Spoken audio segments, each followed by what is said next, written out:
जब आप किसी को दिलो जान से चाहते हैं, किसी से मोहब्बत करते हैं, किसी के साथ आप बिल्कुल सिंसियर हैं और वो आपकी कदर नहीं करता तो बड़ा दुख होता है। अगर वो आपकी कदर ना करे, आपसे मोहब्बत ना करे, आपको प्यार ना करे, आपको वैल्यू ना दे, इंपॉर्टेंस ना दे, तो क्या करना चाहिए? बिस्मिल्लाहिर्रहमानिर्रहीम। अस्सलाम वालेकुम। मैं अरसलान चौधरी और मेरे पास ये सवाल बड़ी कसरत से पूछा गया। बहुत ज़्यादा लोगों ने इनबॉक्स में और कमेंट सेक्शन में ये सवाल पूछा कि हम किसी से बहुत शदीद मोहब्बत करते हैं, मतलब वो आपका दोस्त भी हो सकता है, वो गर्लफ्रेंड बॉयफ्रेंड भी हो सकता है, वो आपका हस्बैंड वाइफ भी हो सकती है। यह है कि आप किसी को वैल्यू देते हैं तो वो आपकी कदर नहीं करता, आप उसकी कदर करते हैं, आप उसको रिस्पेक्ट भी देते हैं, लेकिन उसकी नज़र में आपकी कोई कदर नहीं है, आपकी कोई वैल्यू नहीं है। असल में होता ऐसे है, मैं आपको एक एग्जांपल से समझाता हूँ कि जब आप किसी शॉप के ऊपर, किसी दुकान के ऊपर कोई कपड़ा लेने या कोई जूता लेने जाते हैं, जब आप उस दुकानदार को ये चीज़ शो कर देते हैं, जब आप कोई चीज़ पसंद कर लेते हैं, तो उसको पता है, फॉर एग्जांपल मैंने ये एक चीज़ पसंद कर ली, ठीक है, तो उसको पता है अगर आपने उसको ये शो कर दिया कि आप इस चीज़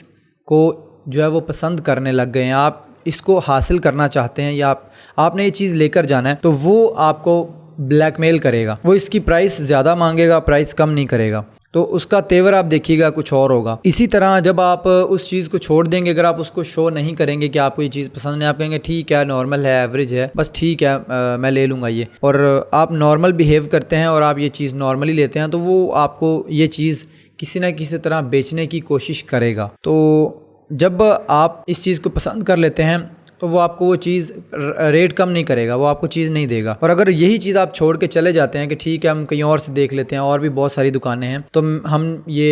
लेने में इंटरेस्टेड नहीं है, तो उस बंदे को पता चल जाएगा कि नहीं यार, अब ये बंदा जो है ना, अब ये चला जाएगा, ये बंदा जा रहा है, तो मुझे ये चीज़ जो है इसको मुनासिब कीमत में देनी है। फिर वो आपको देने वाली बात करेगा, वो आपको कहेगा कि ठीक है, जैसे आप कहते हैं कर लेते हैं। यही सिस्टम होता है ह्यूमन साइकोलॉजी, इंसानी जो नफ्सियात है वो इसी के इर्द गिर्द घूमती है कि इंसान की फितरत है, जब इंसान किसी को ये चीज़ शो कर देता है कि हम जो है उस बंदे को वैल्यू देते हैं, मतलब वो बंदा हमारे लिए कितना इंपॉर्टेंट है, हम उसे चाहते हैं, हम उसे पसंद करते हैं, हम उसे मोहब्बत करते हैं और हम उसके साथ रहना चाहते हैं, तो फिर वो बंदा हमें ब्लैकमेल करना शुरू कर देता है कि यार इसको तो मेरी बड़ी ज़रूरत है, मेरी तो बड़ी वैल्यू है, मैं तो बड़ी चीज़ हूँ। ऐसे में आपने करना ये है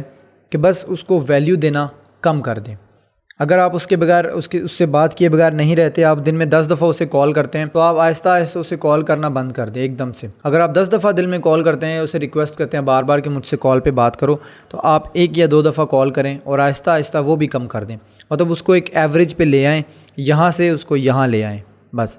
जब आप ऐसा करेंगे तो डेफ़िनेटली, अगर तो आपकी ज़रा भी उसकी ज़िंदगी में ज़रूरत हुई, उसकी ज़िंदगी में कोई कदर हुई, तो वो डेफ़िनेटली ये चीज़ महसूस करेगा कि मुझे कदर मिलना कम हो गई है, तो उसकी वजह वो तलाश करने की कोशिश करेगा और आपसे कहेगा, आपसे खुद पूछेगा, बात करेगा कि क्या बात है, आप नाराज़ हो, या किसी न किसी तरह से आपको पता चल जाएगा कि हाँ भी मेरा ये फार्मूला काम कर रहा है। और अगर उसकी ज़िंदगी में आपकी कोई कदर, इंपॉर्टेंस बिल्कुल नहीं होगी और वो आपसे जान छुड़वाना चाहता होगा, तो वो आपसे जान छुड़वा लेगा, वो आपसे पीछा छुड़वा लेगा, वो कहेगा कि शुक्र है जान छूटी। मेरी बात याद रखिएगा कि जब आप किसी को ये बात शो कर देते हैं कि आप उसके बगैर रह नहीं सकते, आप उससे बड़ी शिद्दत से मोहब्बत करते हैं, आपका उसके बगैर गुजारा नहीं है, तो फिर वो बंदा आपको ब्लैकमेल, इमोशनल ब्लैकमेल करना शुरू कर देता है, आपकी वहाँ पे कदर ख़त्म हो जाती है। इसलिए किसी को भी ये शो ना करें। हमारे नबी पाक सल्लल्लाहु अलैहि वसल्लम ने इसीलिए फरमाया है कि अगर आप रिश्तों को लॉन्ग टर्म, सारी ज़िंदगी भर के लिए चलाना चाहते हैं कि आपके वो रिश्ते ख़त्म ना हो, टूटे ना, तो हर रिश्ते में म्याना रवि इख्तियार करें, दरमियान का रास्ता, ना यहाँ रखें ना यहाँ रखें। हर रिश्ते में एक म्याना रवि का बैलेंस रखें, ना बहुत ज़्यादा किसी को कदर, मतलब वैल्यू दें, किसी की बहुत ज़्यादा कदर करें, हद से ज़्यादा किसी से मोहब्बत ना करें, किसी को डिग्रेड भी ना करें, किसी को डिसरिस्पेक्ट भी ना करें। हाँ, अगर वो आपकी इज़्ज़त करता है, कदर करता है, उसकी कदर करें। ये नहीं कि हर वक्त मेरा बाबू, सोना, मेरी जानू, मेरी जान, ये वो हर वक्त उसके पीछे लगे रहना, ये हद से ज़्यादा बढ़ जाता है। एक बैलेंस रख के आप रिश्ते को चलाएं, तो वो आपका रिश्ता सारी ज़िंदगी चलेगा, आपका वो रिलेशनशिप इख्तिताम को भी पहुंचेगा, वो रिलेशनशिप आपका शादी तक भी जाएगा। लेकिन जब आप हद से गुजरेंगे, नबी पाक सल्लल्लाहु अलैहि वसल्लम ने फरमाया कि इवन इबादत में भी हद से तजावज़ ना करो। इबादत में भी हमें म्याना रवि इख्तियार करने का हुक्म मिला है कि इबादत में भी हद से ज़्यादा ना गुजर जाओ। अल्लाह पाक ने फरमाया कि हद से ज़्यादा ना गुजरो, एक हद में रह के हर काम करो। तो इसलिए अगर आप किसी को हद से ज़्यादा किसी के साथ अटैच हैं, किसी को वैल्यू दे रहे हैं, तो उसको थोड़ा सा कम करना शुरू कर दें, एक लेवल पे ले आएँ बैलेंस। जितना वो आपको कदर दे रहा है, आपकी वैल्यू, आपकी मतलब आपको कदर कर रहा है, वो उतना ही आप उसको उसी लेवल में आप उसको रखें। अगर किसी का कोई सवाल हो तो वो इनबॉक्स में या कमेंट सेक्शन में पूछ सकता है। Thank you so much for watching. अल्लाह हाफिज़।